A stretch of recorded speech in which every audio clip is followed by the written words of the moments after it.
Like, the way that Stats was playing was very unique, very unique. It felt almost as if, like, he had come up with that himself, and is maybe testing that out, and having some mixed results. Definitely having some mixed results there. But enough about Stats, because we are getting into our next quarterfinals match where we have a Zerg player. And spawning in the top right hand corner of Ancient Cistern, we have the South Korean Zerg player himself representing CranKy Gaming. It is Dark.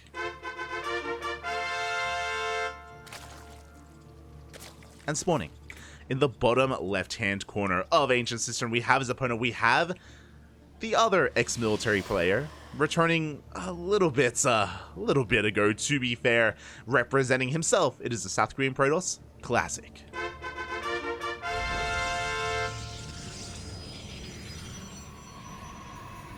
Vámonos, papi, vámonos. Oh, thank you, Instamaniac. Thank you. Do appreciate it. I hope you're enjoying the cast here. Oh boy. But yeah, Classic, we were briefly talking about him earlier when we were talking about the returning military players and how Classic did come back at the same time as Hero, and Hero rose to success a lot faster than Classic. Classic kind of stumbled a little bit out the gate, but after Katowice, post-Katowice this year, these past couple of months, Classic has been on fire. He's been taking down some big names. He's been taking down Hero in PvPs. He's been taking down Dark in PvZs. Like, Classic has been really, really improving quite heavily over these past couple of months. Again, it took him a little bit longer to really flourish, but he is getting there, and it's been really impressive to see. Really solidifying himself as a top 3 Protoss in Korea. But he's now up against Dark, and typically when Dark and Classic face off against each other, in the past couple of weeks, it comes down to who is looking better on the day, who is feeling better on the day. You know, are we well rested? Are we hydrated? Have we massaged? Oh. What is our current state here? We'll see who comes out on top. As we have, again, just relatively standard hatch gas pool opener here from Dark. Staying in gas until he gets to that 100, then pulling out. We love to see it. And Classic, likewise, is going to be going for a Stargate opener as well. Going to be delaying his Warp Gate here off of a single gateway. This is kind of what we expect here in the current Classic meta of ZvP. The Hero meta, even.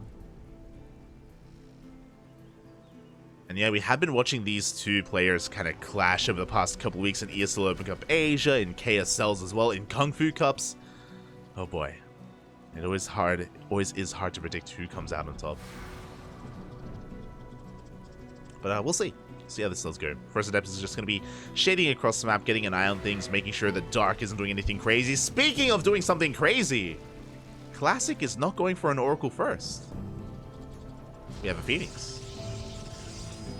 Okay, here. So a Phoenix is an alternative to the Void Ray, where we should only be seeing one Phoenix just designed to clear out these Overlords and to make sure that Dark is unaware about the follow-up, whether we have Oracles coming in behind this or a faster Twilight Council. Here we go. The Phoenix is moving out, trying to hunt down and find those Overlords. Is aware of the one at the natural, but is hoping that maybe another is out here on the right-hand side. Do a quick lap of the area. And yeah, with this Dark is going to be a little bit further in the Dark. Third base is going to be taken as well, so a pretty standard setup overall. I guess the difference is that we're only going to be making one Oracle and we're going straight into a Twilight Council. Much faster than normal. Bear that in mind. As we're only going to be making 2 Stargate units, not 3.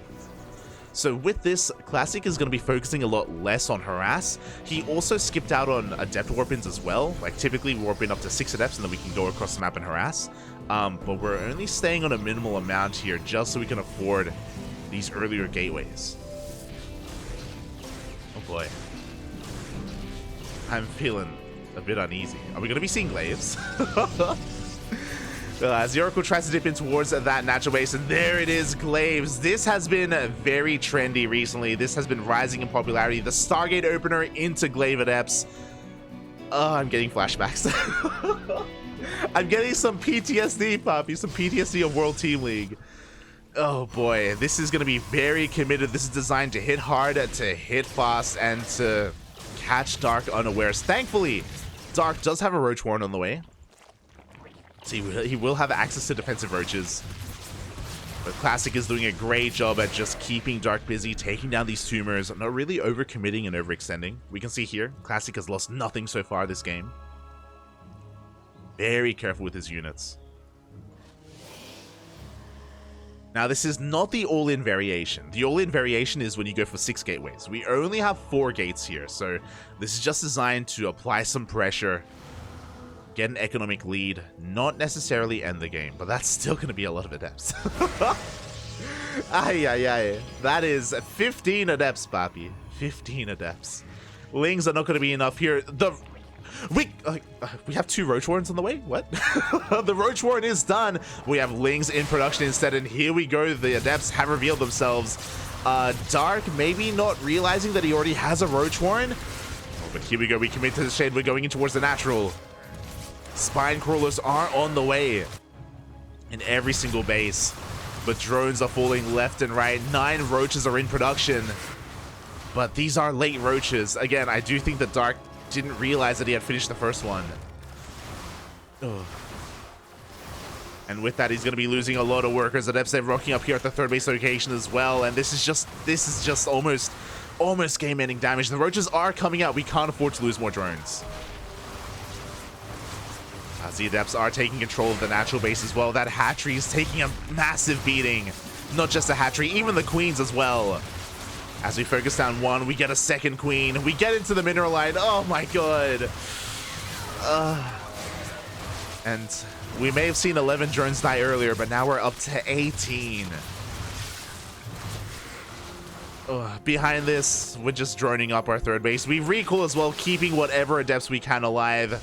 Blink on the way. Forge +1. Again, this was merely designed to maim. You know, this wasn't designed to kill, but Dark is limping along right now. Something you don't see too often when the Zerg player has over 20 less workers than the Protoss. That's disgusting. Ay, ay, ay.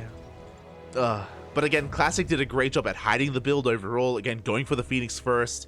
These adept follow-ups have been, again, just popping up a lot more and more recently. They're not quite mainstream yet, but yeah, they can be hard to read sometimes. Dark does have roach speed. He's going for a counterattack, but look at what's waiting for him. Look at how many stalkers we have. Yeah, the roach counterattack isn't going to be able to do too much here. GG gets called, and Classic takes a swift game number 1. Oh boy. that was not pretty. GG. I'm afraid for the meta right now, because again, we've been seeing this kind of Glaive Adept variation like off of a Stargate opener. We've been seeing it a lot more these past couple of weeks. I'm afraid we're gonna see more of it. Oh god. Not again, papi. I thought we thought the Glaive Adept era was over. You know, Zest in 2020 at IM Katowice, we thought we were done with that. Nah, mate, we're coming back. It's all coming back, papi. Just different ways to get into Glaive Adepts. Oh. GG. GG. Now we're getting into game number 2.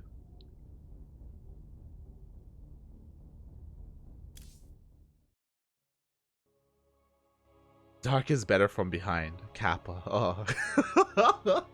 I need you to calm down.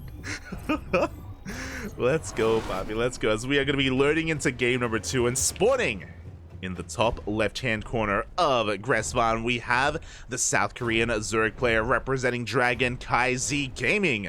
Currently down in this series, but not out. It is Dark. And spawning in the bottom right-hand corner. Oh, sorry, I messed something up. My apologies. Spawning in the bottom right-hand corner of Gresvan, we have the South Korean Protoss player representing himself, taking a lead in this series. It is Classic. Quack. But yeah, out of game, I did accidentally give a point to Dark, so my apologies, my apologies. Have fixed that, have fixed that. Thank you for catching that, Night Phoenix. I appreciate it. All right. Here we go. Gresvan, a much larger map. Has a lot more tendencies to go into a longer game, into a later game as well.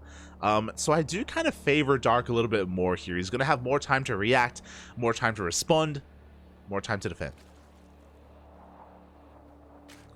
That is, of course, if Classic does go for another aggressive build. He doesn't have to, by any means. He can just play straight up. He can still play standard and still keep up with a player of the caliber of Dark.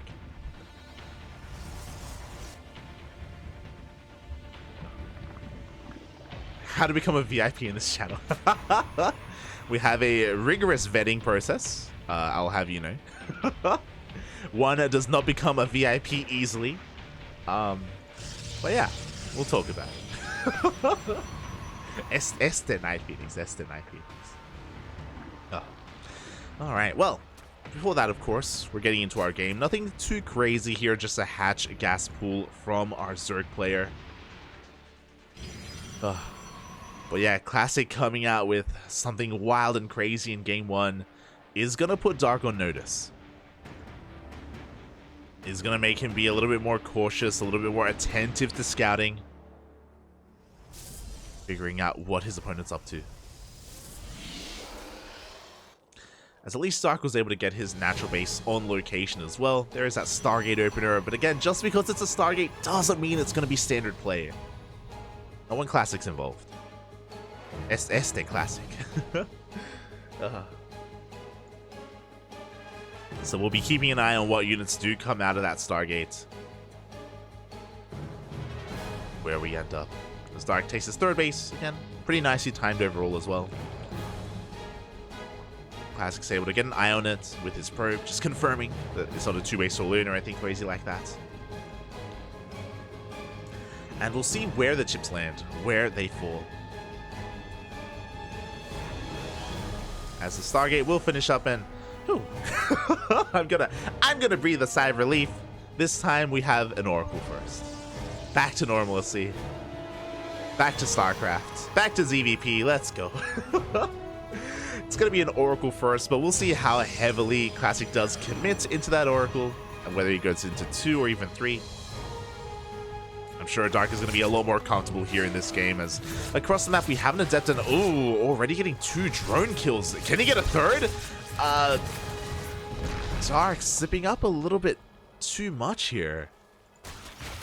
Very uncharacteristic, losing 3 drones to that 1 Adept. It's not looking good. Doesn't bode well. Doesn't bode well. You know, 3 drones isn't the end of the world here, but hopefully Dark can bring it back together. I mean, is able to come across the map here and delay the Nexus, gets a kill in a probe, so already some nice counter damage.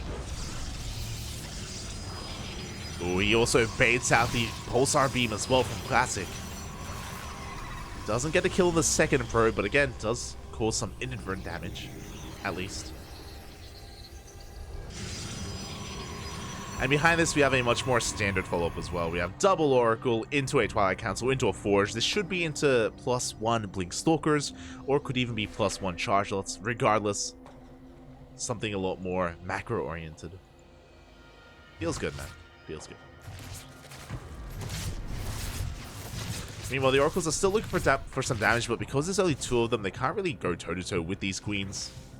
Maybe force a transfuse here and there. But can't do much else. Likewise, there are enough links to keep up with the Adept Shades, so Classic may have gotten some Drum kills early on, but from here it's going to be a little bit harder to pull that off.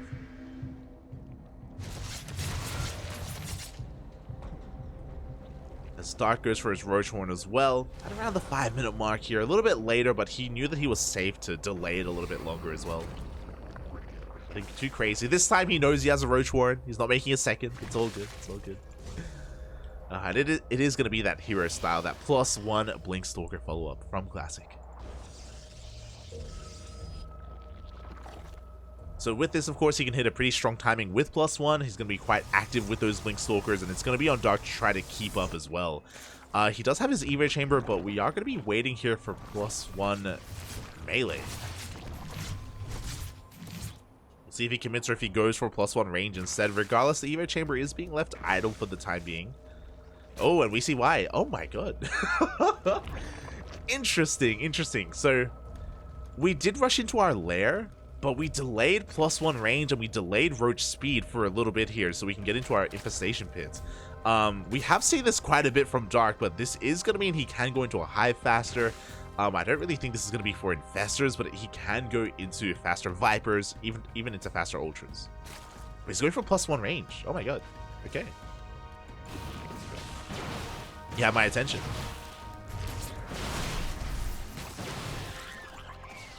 So there's pros and cons to this, as Classic is going to be just applying some pressure in the middle of the map. So because we're going to range upgrades, that does mean that Dark's Lingbane run-bys, or run-bys in general, are going to be that much weaker as a result. But we don't care. We are going for the infestation pit. Okay, wait, sorry, for the night, what was the infestation pit for? okay, what year is it? We're going Swarm Host Nidus in ZvP. Dark has gone Swarm Host before against Protoss, you know, in recent times, but committing into the Nidus as well is, yeah, something we haven't seen in quite some time. Okay, let's go. Show us how it's done, Bob. 10 Swarm Hosts are on the way. Nidus being thrown down behind the natural base as well. I love it. The tech is looking quite exposed as Classic is going into double Colossi production. Again, this is a much more passive style of the +1 Blink Stalker. We're going to be purposefully delaying Warpins to go into faster tech, to go into these Colossi instead. Here we go. The Swarm Host is going to be laying siege upon the natural base at the same time. The Ling Roach Ravager is going to be hitting this third. And what are we going to focus on? The Swarm Host, they go for the bait. They start off with the bait, they go for the Stalkers. A little bit indecisive, but we should still get the tech. Oh no. The base survives. The indecision there from Dark may have just cost him that. Oh boy. The first Locust Wave not really doing too much here. And now that the first wave has been revealed, it's going to be that much more difficult to find more damage. The base survives. Extended Thermal Lens is still in the way. Dark trying to get another Nidus up. We're stopping at 11 Swarm Hosts. Focusing on Ling Roach Ravager afterwards. And we'll see if we can find a little bit more damage here as the Locust Wave is going to be headed towards the third base, but the Colossi are in position. And these Colossi are going to annihilate these Locusts. At the same time, we have a Ling Roach counterattack, but again, Classic is here to meet him. These Swarm Hosts just haven't really done too much damage. Oh. So one of them is going to be going down. Another Nidus is on the way, but as time goes on, this is getting worse and worse for Dark. And Classic is going for a massive counterattack. We're going to need those Swarm Hosts back at home to defend. And Dark knows that. He's getting his Wall of Spines ready.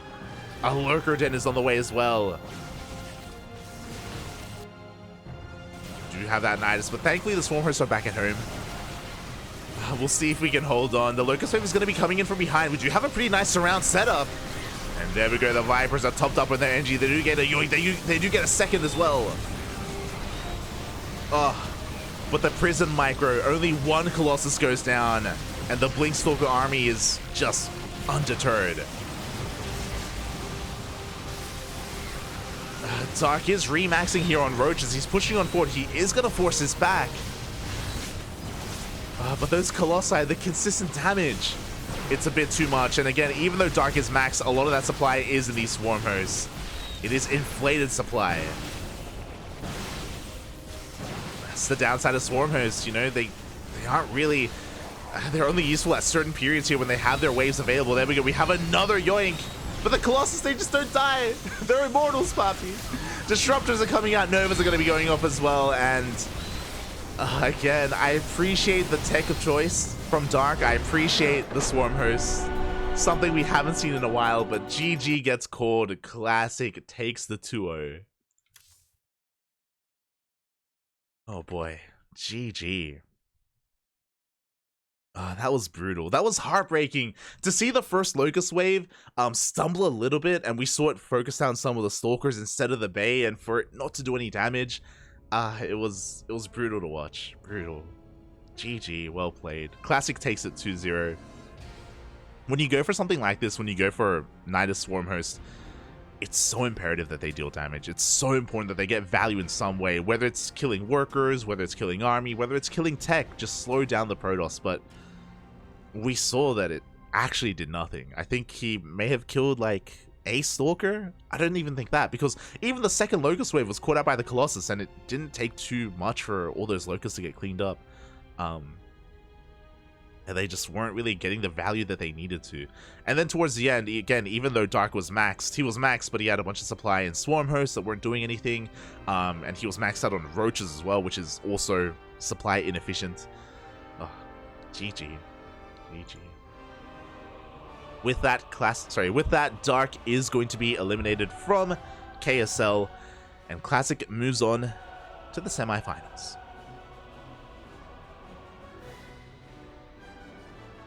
GG, well played. And with that, I may have a co-caster. Oh boy, here we go. So we're kind of nearing the halfway point of the broadcast here. We've already gotten through the quarterfinals. We've gotten through, at least, the quarterfinals. We're setting up for the semifinals as well. I was promised by Asher that he would join me for the semifinals onwards, so hopefully I can get my hands on him for our next series, because Classic moves on in the bracket to face Bjorn. We saw Bjorn earlier take down Stats. Classic just took down Dark, and now they're facing off in the semifinals. The winner moves on to the grand finals, and I'll be showcasing that after this break. Again, hopefully after this, when we do come back, I'll have a lovely co-caster alongside me. I'll have Asher with me. Copium. Yeah, look forward to that.